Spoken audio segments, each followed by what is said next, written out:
একটা বাদামওয়ালা যখন রাস্তা দিয়ে হেঁটে যায় ভালো লাগে না ভাই, আমি বাদামওয়ালা বরং তাকে দেখলেই বুঝি এটা বাদামওয়ালা। একটা মানুষ যদি ইমানদার হয়, নামাজি হয়, বলা লাগবে না ভাই আমি নামাজ পড়ি, তাহাজ্জুদ পড়ি, ঘুম থেকে উঠলে কোরআন দেখি, যার নামাজ পড়ি। এটা বলার জিনিস না, এটা বোঝা যাওয়ার জিনিস। ফল যখন বাজারের মধ্যে আসে, আম যখন খরিদ করেন, দুইটা জিনিস দেখে করেন। এক নাম্বার আমের চেহারা রং, দুই নাম্বার আমের ঘ্রাণ। যে কোনো ফল যখন মানুষ কিনে, রং আর ঘ্রাণ দেখে সুন্দর দেখে কিনে। এ মুসলমান, প্রত্যেকটা ইমানদারের রং আছে, ঘ্রাণও আছে। একটা মানুষ যদি আপনাকে বলে ভাই আমি মুসলমান ইমানদার, বোঝার দরকার নাই। ইমানদার মুসলমান দাবির নাম নয়, চেহারা দেখলেই বোঝা যায় কে মুসলমান কে বেঈমান। ইমানদার যদি হয় তাহলে তার চেহারার মধ্যে প্রকাশ পাবে কি পাবে না? ইমানদার যদি হয় চেহারার ভিতরে প্রকাশ পায়, কাজেও প্রকাশ পায়। ইমানদারকে দেখলে বোঝা যায় ইমানদারের হাতের মধ্যে তাসবিহ থাকে, মাথার মধ্যে টুপি থাকে, গালের মধ্যে দাড়ি থাকে, ইমানদারের গায়ে সুন্নতি লিবাস থাকে। আর যারা নেতা, তাদের হাতের মধ্যে দেখলেও বোঝা যায় হাতে বেস্ট লাইট থাকে। নেতাদের কানের মধ্যে কখনো কখনো দুলও থাকে, নেতাদের চুলের মধ্যে ডিজাইনটাও থাকে ভিন্ন। তার মানে ইমানদারের আলামত ভিন্ন, বেঈমানের আলামত ভিন্ন। প্রকাশ করা লাগে না, চেহারা দেখলেই বোঝা যায় কে নামাজি, কে ইমানদার, কে বেঈমান। এ ভাইরা, আমাদের সমাজে মুসলমান দাবি করানোওয়ালা লোকের অভাব নাই, কিন্তু মুসলমান খাঁটি ইমানদার বান্দার বড়ই অভাব। এত এত কোটি কোটি মুসলমানের মধ্যে দেখবেন ফজরের নামাজে মসজিদে নামাজ পড়তে যাবেন মুসল্লি মাত্র 10 জন। কতগুলা মানুষ মাহফিলে শুনছেন, আসছেন, এতগুলা মানুষ কি ফজর হবে না? মোটামুটি অধিকাংশ ছাত্র এলাকায় না। এই এলাকার কয়জন? এই এলাকার হ্যাঁ, মাশাআল্লাহ অনেকে আছেন। বাকি অনেকে আছে বাইরে থেকে আসছে, বেলকুচি উল্লাপাড়া থেকে অনেকে আসছে।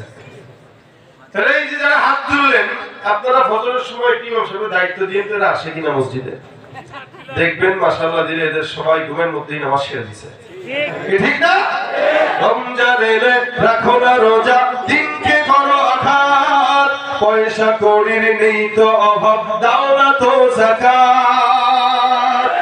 তুমি রমজান এলে রাখো না রোজা, দিনকে করো আঘাত, পয়সা কড়ির নেই তো অভাব, দাও না তো যাকাত। তুমি ইমানদারির বড়াই করো, এই তোমার ইমান। তুমি ইমানদারির বড়াই করো, এই তোমার ইমান। তুমি কেমন মুসলমান, তুমি কেমন মুসলমান, তুমি নামাজের সাথে নাই পরিচয়, মানো না কোরআন।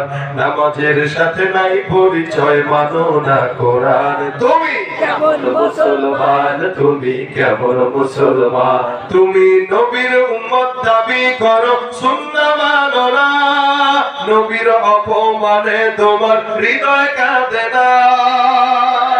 বিজাতীয় সংস্কৃতিতে সপেছ পরাণ, তুমি বিজাতীয় সংস্কৃতিতে সপেছ পরাণ। তুমি কেমন মুসলমান, তুমি কেমন মুসলমান। আছে না নাই?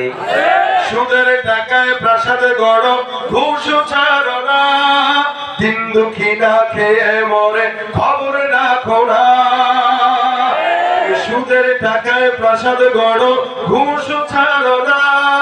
দিন দুঃখী না খেয়ে মরে, খবর রাখো না। তুমি ঘুষ খেয়ে অবিচার করো, সাজিয়া প্রধান। তুমি ঘুষ খেয়ে অবিচার করো, সাজিয়া প্রধান। তুমি কেমন মুসলমান, তুমি কেমন মুসলমান। নামাজের সাথে নাই পরিচয়, মানো না কোরআন। তুমি কেমন মুসলমান, তুমি কেমন মুসলমান। ঠিক কিনা? মুসলমান হলে নামাজ দরকার আছে তো? আছে। সবার আছে? আছে। 5 ওয়াক্ত নামাজ আল্লাহ পাক ফরজ করেছেন, কারণ আল্লাহ পাক রব্বুল আলামিন বলেন আকিমুস সালাহ। আল্লাহ পাক বান্দাকে সালাত প্রতিষ্ঠার কথা বললেন, আদায়ের জন্য বলেন নাই। কোরআনের 80 জায়গার উপরে আল্লাহ পাক রব্বুল আলামিন নামাজের কথা বললেন। একটা জায়গাতেও আল্লাহ পাক রব্বুল আলামিন সব জায়গায় বলছেন তোমরা নামাজ কায়েম করো। কেন নামাজ কায়েম করার কথা বললেন? নামাজ কায়েম এক জিনিস, আদায় আরেক জিনিস। আদায় হলো আপনি পড়লেন, নিজে একা পড়লেন, অন্যকে পড়ুক বা না পড়ুক আপনার কোনো মাথা ব্যথা নাই। কায়েম বলা হয় আপনি নিজে পড়বেন, সংসারে সংসার সন্তানকে পড়াবেন, বিবিকে পড়াবেন, মাকে পড়াবেন, বাবাকে পড়াবেন, এলাকার মধ্যে নামাজের মেহনত করে মানুষকে নামাজি বানায় দিবেন। আল্লাহ বলেন আকিমুস সালাত, তোমরা নামাজ প্রতিষ্ঠা করো। নামাজ যদি বাংলাদেশে প্রতিষ্ঠা থাকতো, অবশ্যই অবশ্যই সংসদের অধিবেশন চলাকালীন সময়েও সব মন্ত্রী এমপি প্রধানমন্ত্রী সহ নামাজের মধ্যে দাঁড়ায় যেত। যদি প্রতিষ্ঠা থাকতো তাহলে সংসদ থেকে সংসার পর্যন্ত নামাজ থাকতো। প্রতিষ্ঠা নাই, আদায় আছে, যার কারণে বাপে পরে ছেলেরা টেনে ঘুমায়। যদি প্রতিষ্ঠা হইতো, বাবাও পড়তো, সাউদিতে মোটামুটি প্রতিষ্ঠা আছে। হ্যাঁ, কেউ পড়ুক বা না পড়ুক সেটা ভিন্ন বিষয়, প্রতিষ্ঠা আছে। অর্থাৎ নামাজের সময় দোকান খোলা থাকলে জরিমানা, নামাজের আজান হয়ে গেছে দোকানের শাটার বন্ধ। আমাদের বাংলাদেশে যদি এটা থাকতো তাহলে আলহামদুলিল্লাহ বাংলাদেশের মানুষগুলো নামাজি হয়ে যেত। এই জন্য নামাজটা আগে ঠিক যদি হয়, বান্দার সব ঠিক হয়ে যায়। আমার আল্লাহ বলেন ইন্নাস সালাতা তানহা আনিল ফাহশাই ওয়াল মুনকার, নামাজ এমন একটা ইবাদত যে ইবাদতটা বান্দার ফাহশা মুনকার গুনাহ থেকে বাঁচায়। নামাজ এই কারণে আল্লাহ নবী ডাক দিয়া বলেন কিয়ামতের ময়দানে আমার আল্লাহ বান্দার দান করছে কিনা এটার দিকে তাকাবে না, আল্লাহ পাক রব্বুল আলামিন দেখবে না বান্দা কত সুন্দর, কত ঈমান নিয়ে আসছে। আল্লাহ হাবিব বলেন কিয়ামতের ময়দানে আল্লাহ রাসূল সাল্লাল্লাহু আলাইহি ওয়াসাল্লাম হাদিসে বর্ণনা করেন আউয়ালু মা ইউহাসাবু বিহিল আবদু ইয়াউমাল কিয়ামাতিস সালাহ। আল্লাহ পাক কিয়ামতের ময়দানে সর্বপ্রথম বান্দার থেকে যে হিসাবটা নেবে সেটা হলো কিসের হিসাব? তারপর নামাজ কয়েকটা পড়লাম। এইজন্য 7 বছর থেকে বাচ্চাকে নামাজের জন্য প্রস্তুত করা, 10 বছর হয়ে গেলে নামাজ না পড়লে মাইক দেওয়া, এটা রাসূলের আদেশ। 7 বছর থেকে নামাজের জন্য প্রস্তুত করাবেন, নামাজে মসজিদে নিয়ে যাবেন, বাচ্চাকে নামাজের তালিম দিবেন, বাবা নামাজ পড়ো, নামাজ পড়ো, নামাজ পড়ো। 10 হয়ে গেছে, এবার নামাজ পড়তেই হবে। আর যখন বালেগ হয়ে গেছে তখন তো পড়া ছাড়া কোনো উপায় নাই, এটা ফরজ। এই জন্য ভাইরা আমার, নামাজটা যদি ঠিকমতো আদায় হয় গুনাহ কমে যাবে। আমাদের দেশের নামাজ ঠিকমতো নাই, যার কারণে গুনাহ কমে না। নামাজও পড়ে ঘুষ খায়, নামাজও পড়ে জিনাও করে। মসজিদে নামাজ পড়ে বের হইছে, পেটটা হয় সাথে সাথে চায়ের দোকানে যায় অমুকের গীবত তমুকের গীবত, তার মানে নামাজ কবুল হয় নাই। নামাজ যদি ঠিকমতো আদায় হতো, মসজিদ থেকে নামাজ পড়ে বের হওয়ার পর তার সামনে যদি কেউ গীবত করতে বলতো, ভাই মাত্র নামাজটা পড়ে ফেলেছি, আস্তাগফিরুল্লাহ, গীবত করেন না। কারণ নামাজটা বান্দার সমস্ত গুনাহ থেকে কি করে?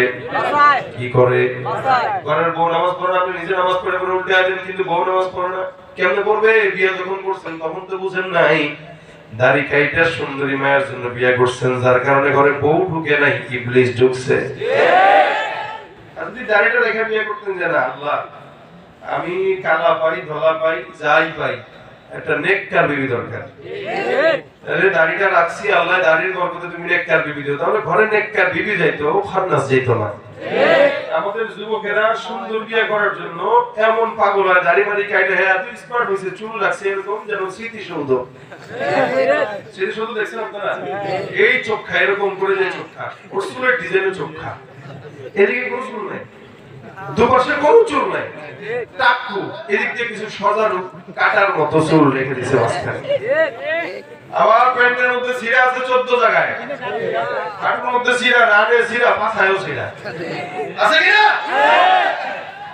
গ্রামে আসছে ঢাকা থেকে হুন্ডার চো করে চালা আসছে, এনে ছিঁড়া। চাষি দেখা কয় বাজান গো কোন জায়গায় অ্যাক্সিডেন্ট করছে? এই বড় পাল একটু পায়ে ডলে দি। কিসের বড় কিসের অ্যাক্সিডেন্ট? কয় অ্যাক্সিডেন্ট করছিস না হুন্ডা? কে কইছে আপনারা? কয় যে হাঁটুতে ছিঁড়া। তার মানে মনে হয় রোডে পড়া কোনো মতো স্লিপ খায় হাঁটুটা ছিঁড়ছে। কয় খালা কি কয় এটা? বসুন্ধরা সিটি থেকে 5000 টাকা দিয়ে কিনছে, এটা স্টাইল, এটা ছিঁড়া না। আল্লাহ তুই টাকার মালিক হইতে পারবি, কিন্তু ছিঁড়াটাই পড়া লাগবে। তুই মালিক হইলেও তুই ছিঁড়াটাই করবি, ফকিন্নির মতোই থাকবি, কারণ পড়া খাওয়া এগুলো আমি আল্লাহর তরফ থেকে হয়। টাকা কামাইতে পারলে খাওয়া যায় না, পড়া যায় না। টাকা কামায় আজীবন টাকা কামায়, কিন্তু পড়তে পারে না, খাইতেও পারে না। আর মসজিদের ইমামকে দাওয়াত দিয়ে দেখেন তো, কি বলেন? যাই দিবেন তাই খাবে, আলহামদুলিল্লাহ। রুচি আছে না? নেই? আজকে এক মুরব্বীর সাথে বসে, কই মুরব্বী কোন জায়গায় আছে? মাশাআল্লাহ মুরব্বী মিষ্টি খাচ্ছে ভালো। আমি তো কাকা এই বয়সে মিষ্টি খাইছি, মানে এটা অনেক বেশি। আমার ডায়াবেটিস নাই আলহামদুলিল্লাহ। এই যে হুজুর মানুষ যারা ইমানদারের উপরে ইমানের পথে যারা থাকে আলহামদুলিল্লাহ এদের রোগ বালাই কিছুটা কম থাকে। আর যারা অন্য লেভেলে থাকে এরা টাকা কামায় ঠিকই, চাটা পর্যন্ত চিনি ছাড়া খাওয়া লাগে, ঠিক না? টাকা দিয়ে পথে কামাইছে ভাই, এগুলো একটাও ভালো পথে না। আমাদের দেশের অধিকাংশ মানুষ হারাম পথে টাকা কামায়, বিশেষ করে যারা রাজনীতি করে এরা আঙ্গুল ফুলে কলা গাছ হয়ে যায়। কালকে রাজনীতির দলে যোগ দিছে, পরের দিন দেখবেন 5 তলা বিল্ডিং কিভাবে পাইলে গেছে ওটা আলাদিনের ছেড়া। এই ছেড়া বেশি দিন টিকে না, ক্ষমতা যতদিন ততদিন ক্ষমতা শেষ, ছেড়া পুইরা ছাই হয়ে যায়। ঠিক কি হবে? লাইন যদি ভালো থাকবে কেন রাগ করতেছেন আপনারা? রাগ করেন না, রাগ করেন রাগ করবে কি? ভালো কথা কে রাগ করবে? যারা করার কথা আছে, আর যারা করার কথা আরো যদি একদল থাকে এরা কোনো ক্ষমতায়, সুতরাং রাগ করার কেউ নাই, সবাই কথা ক্লিয়ার নাও, ক্লিয়ার? যাদের হাতে যায় ক্ষমতা দেশ যেন বাপের ভিটা, রাখতে চেয়ে আর শুরু করে বিদেশিদের পাচাটা। যাদের হাতে যায় ক্ষমতা দেশ যেন বাপের ভিটা, রাখতে চেয়ে আর শুরু করে বিদেশিদের পাচাটা। বিদেশিদের কথা মতো চালায় ওরা নিজের দেশ, দেখতে দেখতে গোল্লায় গেল আমার সোনার বাংলাদেশ। কে শেষ করেছি সবার দেখা হইল শেষ, দেখতে দেখতে গোল্লায় গেল আমার সোনার বাংলাদেশ, দেখতে দেখতে গোল্লায় গেল আমার সোনার। কেউ দিল না সবাই নিল, আমরা যে কলর বলো, সারা বছর নেয় না খবর নির্বাচনে খুব দরদ। কেউ দিল না সবাই নিল, আমরা যে কলুর বলো, সারা বছর নেয় না খবর নির্বাচনে খুব দরদ। নির্বাচনের আগে নেতা ধরে কত রকম বেশ, দেখতে দেখতে গোল্লায় গেল আমার সোনার বাংলাদেশ, দেখতে দেখতে গোল্লায় গেল আমার সোনার বাংলাদেশ। ঠিক ভাই, আমরা শান্তি এমনি খুঁজি, একবারে দিকে একবারে দিকে, কিন্তু শান্তি নাই। এই 53 বছর হয়ে গেল বাংলাদেশে ক্ষমতায় যারা আসছে গেছে, যাদেরকে উঠাইছি যাদেরকে বসাইছি, একদম শান্তি দিতে পারে নাই, কিয়ামত পর্যন্ত পারবে না ইসলাম ছাড়া। শান্তি যদি পেতে চান কোরআন সুন্নাহ দরকার আছে না নাই? কোরআন আছে যেখানে আমরা আছি সেখানে। মাশাআল্লাহ, আমার বিদেশে আওয়াজ, এটা তো আমার চেয়ে ভালো জবান। আল্লাহ সুস্থতার হায়াত দান করুন। আমিন। কষ্ট হইতেছে না বাবা? না না, পুরো মানুষ তো এমন তো টাইম মতো ঘুমায় অভ্যস্ত। আমরা রাত জাগা পাখি, আমাকে রাতে ঘুম হয় না। ফজরের পর থেকে নিয়ে 11টা পর্যন্ত ঘুমাই। আর আপনারা রাত জেগে অভ্যস্ত না, আপনারা ঘুমায় অভ্যস্ত। লেকিন আপনি আপনারা কি করেন? ফেসবুক চালান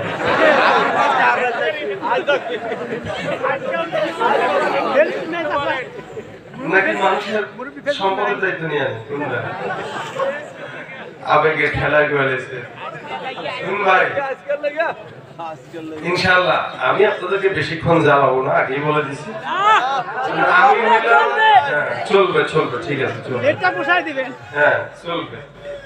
আমরা ঢাকার মানুষ তো আমাদের প্রোগ্রাম বেশি করা লাগে, এক এক দিনে আমাদের 4-5টা করে করা লাগে। তো এই জায়গায় আসলে একটার জন্য আসতে হয়। সারা বছর যদি এরকম 5-6 ঘন্টা করে দৈনিক সিল লাই ভাই, তো হায়াত এমনি শেষ। পার্টিটা খুলে দেখাইলে খুবই হুজুর বয়স তো এখনো 40 হয় না, চুল তো সব পেকে গেছে। কেন পাচ্ছে? আপনাদের টেনশন। আপনারা এটা বসলে করে আরেকটা আরো চলবে, আপনারাই চলবে আর আরেকটা করে আমাদেরকে বুড়া বানায় দিচ্ছে।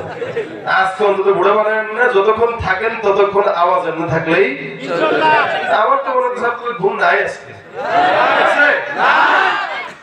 কিন্তু আমাদের তো চোখে ঘুম থাকলেও রাত্রেবেলা আমাদের ঘুমটা হয় না, কারণ আপনাদেরকে বিদায় দিয়ে আমার যেতে হবে কোথায়, বহু দূরে, তাই না? আবার আগামীকালের প্রোগ্রাম আছে। সবচেয়ে বড় কথা হলো কোরআনের কথাটা এমন জিনিস, এটা সুন্দরভাবে উপস্থাপন করলে সারা রাত শুনলেও মন ভরবে না। কি বলেন, ঠিক না? কিন্তু সারা রাত শুনে তো আমরা পারবো। বাকি যতটুকু শুনবো ইখলাসের সাথে শুনবো, যতটুকু শুনবো মানার নিয়তে শুনবো, এবং যা শুনবো আল্লাহ পাকের নিকটেই বরকত দান করে। কিন্তু যেটা শুনতে আসছি এটা তো আসলে ফজর পড়ার জন্যই আসছি, ধরার ছাড়ার জন্য না। কি বলেন, মাহফিলটা কি ফজর পড়ার জন্য না? বেনামাজি আসবে, নামাজি হয়ে যাবে, বদকার আসবে, দিনদার হয়ে যাবে, বদ্দিন আসবে, দিনদার হয়ে যাবে। এটা হলো মাহফিলের মাকসাদ। আসার পরে যদি রাত 1টা পর্যন্ত ওয়াজি করলাম, ফজরের নামাজ কাজা করব, হুজুর গতকাল রাত বেশি দেরি করছে তো এই কারণে নামাজটা পড়তে পারিনি, কিন্তু আপনার এই একটা কথার কারণে আমার আমলনামায় যে গুনাহ হবে, এই গুনাহ আপনি কিয়ামতের ময়দানে কেমনে বাদ দিবেন কোন? সুতরাং আমরা যা শুনবো, যা মানবো, বলবো, আমলের নিয়তে শুনবো। আল্লাহ পাক যেন ফজরটাও জামাতে পড়ার তৌফিক দান করেন। আমিন। ফজর পড়বো তো ইনশাআল্লাহ। নিয়ত করেন কারা কারা পড়বেন ইনশাআল্লাহ। আল্লাহ কবুল করুক, বলেন আমিন। এই যে নিয়তটা করছেন, রাসূল বলেন মান হাম্মা বিহাসানাতিন, আপনি একটু ভাবতে হবে, নারা ছাড়া দেন, নারা ছাড়া দেন, নারা তাকবীর,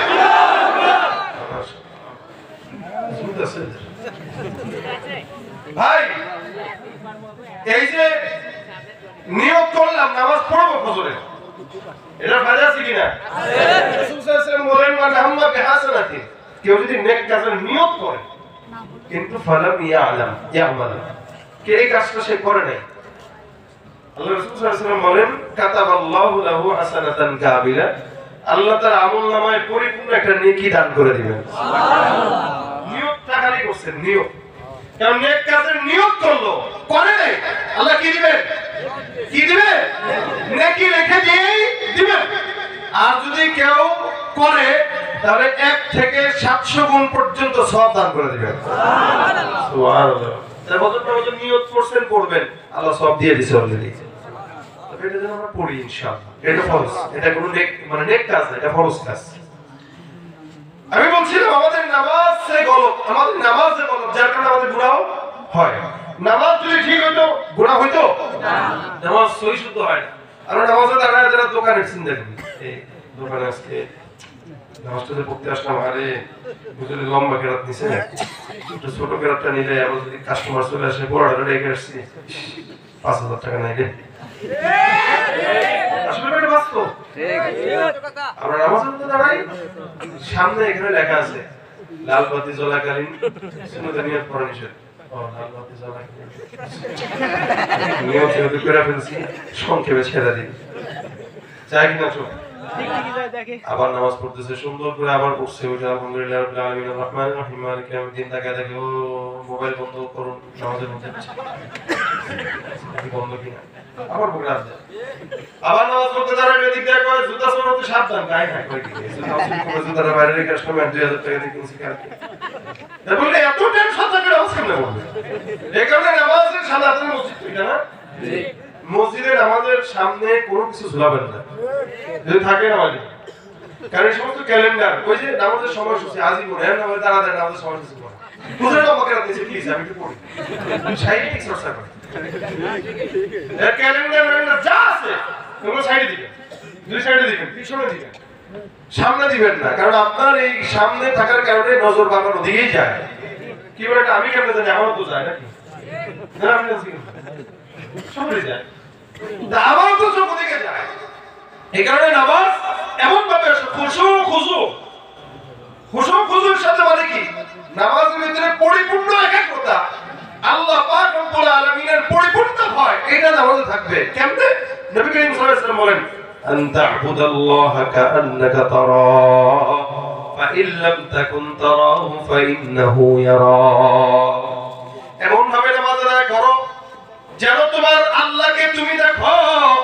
বলেন তো ভাই, আমাদের ইমাম তো এমন হয় নাই যে আমরা আল্লাহকে দেখবো। নবী ডাক দিয়া বলেন তুমি নামাজ এমন ভাবে পড়বা যেন তুমি তোমার মাওলাকে দেখো। যদি তুমি তোমার মাওলাকে না দেখো, এমন ভাবে পড়ো যেন আসমানের মালিক তোমাকে দেখে। নামাজের মধ্যে কে দেখে? নামাজের মধ্যে কে দেখে? নামাজ পড়তেছেন আল্লাহ দেখে, নামাজ পড়তেছেন আল্লাহ দেখে, গুনাহ করতেছেন সেখানেও আল্লাহ দেখে। নবী বলেন নামাজটা এমন ভাবে পড়ো, জিকিরটা এমন ভাবে করো যেন তোমার মাওলায় তোমার দেখে। হাদিস শরীফে বলে বর্ণনা আছে পয়গম্বর সাল্লাল্লাহু আলাইহি ওয়াসাল্লাম যখন নামাজে দাঁড়ায়, আল্লাহর নবী নামাজের মধ্যে যখন দাঁড়াইলেন, সাহাবা আজমাইন পিছন থেকে বসে বসে নামাজের মধ্যে দাঁড়ানো, নবী করিম সাল্লাল্লাহু আলাইহি ওয়াসাল্লাম নামাজের মধ্যে কি যেন ধরতে যান আর মুখ দিয়ে সামনে সামনে বারবার আগান। নবী আমার ডাক দিয়ে নামাজ যখন শেষ করলেন সাহাবায়ে ডাক দিয়ে বলেন ইয়া রাসূলুল্লাহ নামাজের মধ্যে আপনাকে বারবার